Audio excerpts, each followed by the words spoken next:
rises now. He rises now like Jesus resurrected from the ground. At first I was down with a frown, now I'm up with a smile. Why? Cause D rises now, D rises now, D rises now. Like Jesus resurrected from the ground. At first I was down with a frown, now I'm up with a smile. Why? Cause D rises now, D rises now, D rises now, D rises now, D rises now. Used to go to the car.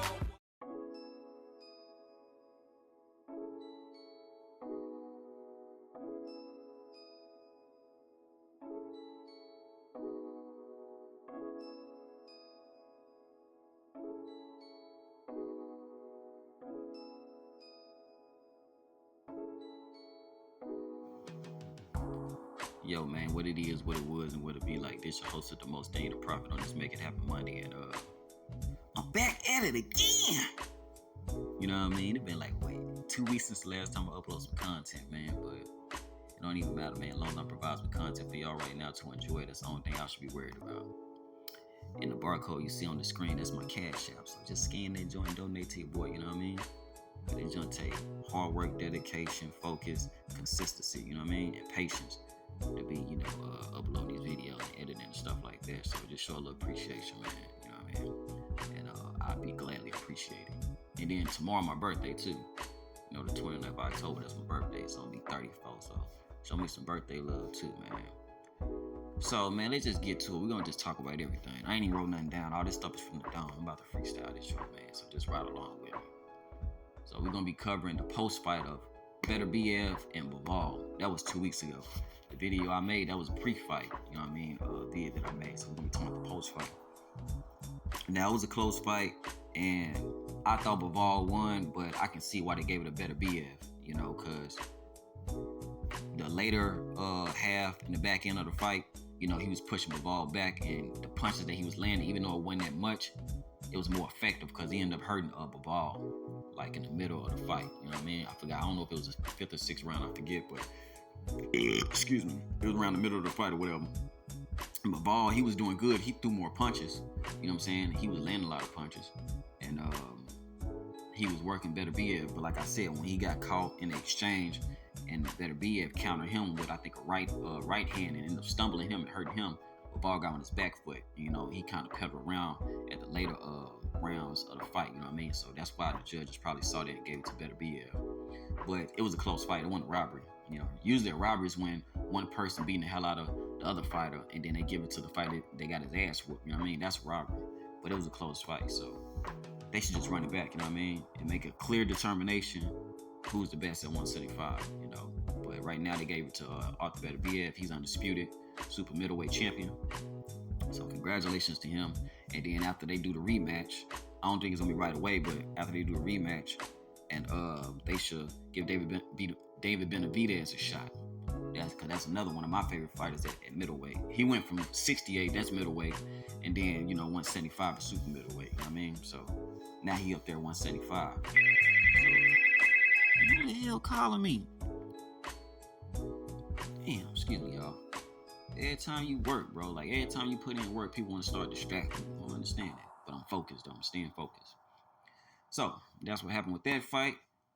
This fight that just passed on Saturday was Regis Prograis. Come on, cut it out. Regis Prograis versus Jack Catterall. And Regis Prograis, that's one of my other favorite fighters at 140. You know what I mean? Before he lost, it was like when he was a champion and shit. Before he lost against Josh Taylor. And I believe that he beat Josh Taylor. It was a close fight though, but I believe he beat him. But they gave it to Josh Taylor, whatever. And then, he ended up fighting his older cat in New Orleans, man. He didn't look too good in that fight. I thought he lost, but they gave it to him. And then he ended up fighting Devin Haney, and Devin Haney beat the hell out of him. You know what I mean? So Jack Catterall, he a good fighter. You know what I mean? He fought Teofimo Lopez, and it was a close fight. And they gave it to Teofimo, but I thought he beat Teofimo. To be honest with you, him and what's my other partner? Puerto Rican cat, man. I can't think of his name right now. I haven't been watching boxing like that in a minute. I just been watching little highlights and be seeing shit on the news, on Google News, but I really haven't sit down and watched boxing in a minute. I've been moving around and going through other stuff. So that fight happened on Saturday, and Jack Catterall beat Regis, man. I kind of had a feeling he was going to lose because a lot of people that's been losing or getting in close fights, when they get into another fight, they end up losing. You know what I mean? And Jack Catterall sat him down you know, he knocked down Regis Prograis twice, and then Regis knocked down Jack one time. You know what I mean? But yeah, Jack, he got the best of Regis, man. Regis, I think he need to go and hang it up. He had a good run. He was a champion at 140, reigning for a long time. So, you know, and I think he like 35 now. So yeah, it's getting to that. It's getting to that time that he got to hang it up. You know, and boxing's a brutal sport. You know, it's a lot of wear and tear on the body from training camp and all those spars and stuff like that leading up to the big fight. You know what I mean? So they've been doing that shit since they was kids. So I think he started when he was a teenager or whatever, you know what I mean? All the way up to 35. So, you know, I think his body done had it. Excuse the noise again in the background, y'all. I think his body done had it, man. So he need to go on and hang it up. He got a family, man. Take care of his family and enjoy the money. Cause he been, I'm assuming he been making good money. You know what I mean? Cause he been staying active. So that was that fight on Saturday. And then y'all been, I don't know if y'all been watching the presidential stuff with Kamala Harris and Trump. I don't know why Kamala Harris, man, every time somebody asked her a question, I forgot who she sat down with. It was some white dude, but she was rude to the motherfucker to that motherfucker, you know what I mean? But ain't that's most women in America, you know what I mean? Especially black women, ain't that's most of the motherfuckers in America, you know what I mean? Bitches for no damn reason, you know what I mean? Even though she ain't black, she Hindu. But she was going off on dudes, letting them up, not letting them motherfuckers, she was cutting them off and shit. And dude trying to ask her a question, she going around the question, you know what I'm saying? Like most motherfuckers do, most hoes be doing that shit, going around the question. When you ask them something direct, they got something to hide, you know what I mean? So them niggas don't never want to answer that shit directly head on. They always got to go around that shit because they got something to hide. So don't never trust a bitch like that. Motherfucker like that to get you killed, man. You know what I'm saying? They lie about something small, they'll lie about some shit big, you know what I mean? So, don't nobody want that motherfucker in no damn office and shit like that, man. But I ain't voting. I'm not voting for Trump. I'm not voting for her. I'm sitting down. I'm chilling. You know what I mean? I know my mom. She said she was gonna vote. She was gonna vote for Trump. But I'm chilling, man. I'd rather have Trump in office than her, because at least when Trump was in office, I got my goddamn check. Everybody got their check. They can say what they want to say about orange head. You know what I mean? But hey, we got paid when that dude was in office. I ain't get paid when Obama was in office or Joe Biden was in office. I mean, I was working, but I ain't getting no goddamn check for free. You know what I mean? So. Yeah, put that motherfucker back in office. So hopefully he'll give us another check, and I don't think he said he'll pass the reparations and shit like that. But hey, you never know. He gave us that other check for the COVID shit. You never know. You know what I mean? But I don't put nothing past nobody. I ain't about to hold my breath for none of them motherfuckers. They all the same to me. You know what I'm saying? They two feathers of the same bird. Left wing and right wing, but it's the same fucking bird. You know what I mean? So I'm chilling. I'm not voting, man. And what else? I know y'all been checking out the Diddy situation. I really don't care too much about that, but you know, we ain't even gonna talk about that. We're just gonna talk about this goddamn DJ. We're gonna talk about this D. I was watching this video, man, with the producer Johnny J. That was Tupac producer, and he made a whole bunch of cold ass fucking songs. Pour Out a Little Liquor, a whole bunch of songs for Pac, man. He died years ago. They say he killed himself. Well, he offed himself. He was in jail. He only had 2 months left. He was gonna get out, and they say he threw himself off the second tier. And I don't believe that, but that made me think about the DJ for me when I was performing, you know, in my early 20s, you know, my D Rogers Down album songs and stuff. Like on this video right here that you see, this when I was at the Liquid Lounge, I performed Cold as Ice. And that's Fats that you see with a black shirt on, you know what I mean? He used to let me get in the club for free, or get in the bar for free. Cause I was rapping, he saw my rapping skills. He was like, yeah, we're gonna get this dude a shot. Cause at that time they had all this swag and surfing songs and shit like that, and all them dance songs, walk around the club, fuck everybody, you know, all that shit. So I was different, you know what I'm saying? I was storytelling and stuff like that, and talking about politics and shit like that. So they used to let me get in that shit for free. But DJ Koon, he ain't in this vid, but I met him at the Bone around the corner. That's in Deep Ellum. And you know, he knew I can rap too, so he used to let me get in that motherfucker for free too. So, you know, we ended up exchanging information and shit. And after we did a Bone a couple of times, I met a couple other artists and shit like that, you know what I mean? And they ended up shutting the Bone down, and they made it to like a white rock and roll type bar, you know what I mean? So they ain't had open mic nights there no more. So we had to go to South Dallas to start doing open mic nights.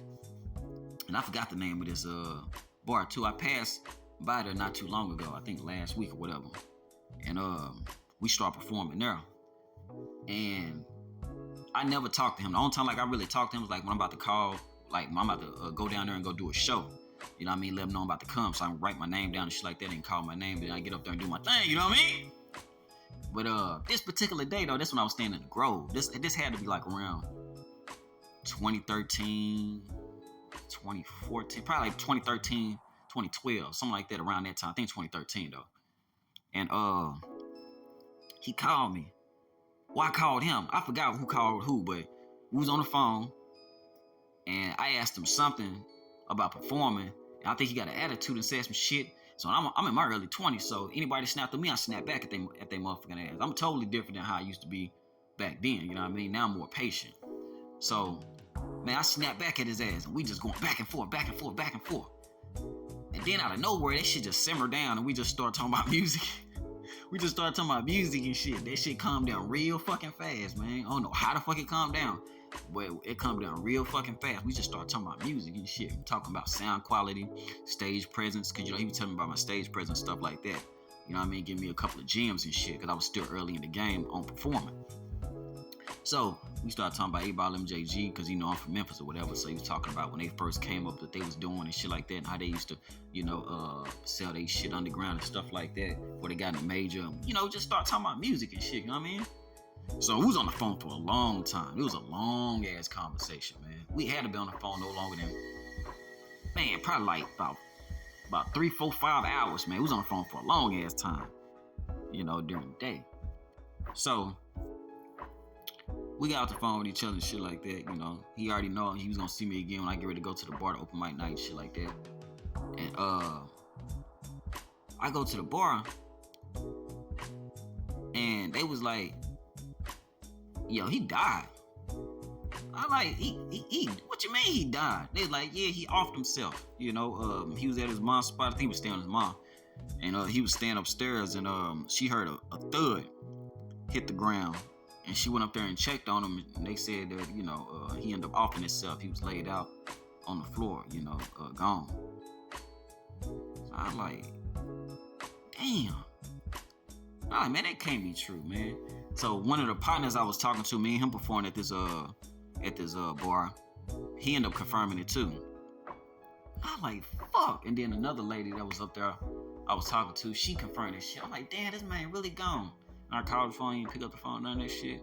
So I'm like, yeah, that shit is confirmed, man. That man go. And that shit kind of hit me, man, because that last time I talked to him, it's like when I told y'all we had that long conversation. We got into it because he had attitude, and then I went back and forth with him, and then we just calmed it down, just started talking about music for a long ass time and shit like that. And I'm like, that was the longest I ever talked to him. Like, I never talked to him that damn long before. You know, it'd be like, yo, I want to perform. All right, cool. When you want to perform, I let him know what slot I want to be in. I put my name down, and then, you know, he called my name and bring me up there, and then he put my get my CD, slide it in. I tell him what track I want to fucking perform. He play that shit, I perform, and boom, that's it.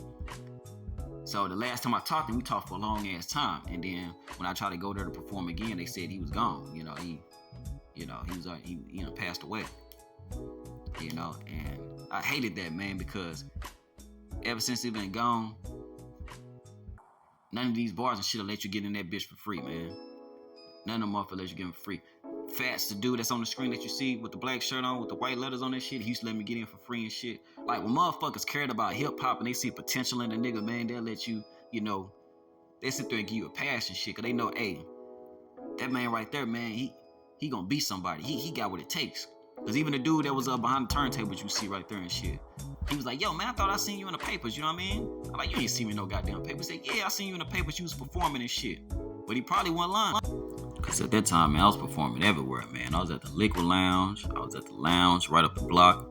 I was at the Bone. You know, I was performing everywhere, man. They had like this little competition to get a record deal with Wayne and shit. I was doing that. You know, they recorded that. You know what I mean? I did My World Is Empty Without You, you know, that bonus track on D-Rod's Now. And, man, people was recording me and taking pictures of me and everything. So I was out there, man. You know, because even my other homeboy, he told me he saw me online performing and shit. You know, so this back in the early 2010s, you know, 2010, 2011, 2012, 2013. So I was well out there, you know. So he probably wasn't lying. But, yeah, man, I just had to reminisce about my dog, man, DJ Koon, man. He was a cool dude. He let me go in that motherfucker for free, you know what I mean? He saw the potential in me, saw the talent in me, so he gave me a chance, man, and I ain't have to pay no commission to go inside like everybody else, you know? I used to go in there and rock my shit, and Fats too, man. I hope they see this video, man, and get at me and see if they still performing and the DJs that's in the back. It's gonna be hard to see them, but you know, I gotta find me a producer like Johnny J, man, that had that match that energy and shit like that, cause we could be like Scorsese and Robert De Niro, man, and make some great ass fucking music. You know what I mean? Ain't nothing like when you can jail with a motherfucker. They know your vibe, they know your, you know what I'm saying? They know your talent and shit like that, and they can match it with they fucking beats and shit like that, man. Cause they already know your style, you know what I mean? But I'm gonna find that producer. But yeah, man, I just wanna you know, share that with y'all, man, and just reminiscing and shit. Cause they kinda reminded me when I talked to my oldest son's grandma. You know, she had that long conversation with me, and then she ended up passing away. Usually when people have long conversations, shit like that, they know they're about to go, you know, and I think DJ Koon knew he was gonna go, you know, evidently, because they say he took his life or whatever, man. So I hate that happened, man, but you know, life goes on, man. So I appreciate y'all watching this video.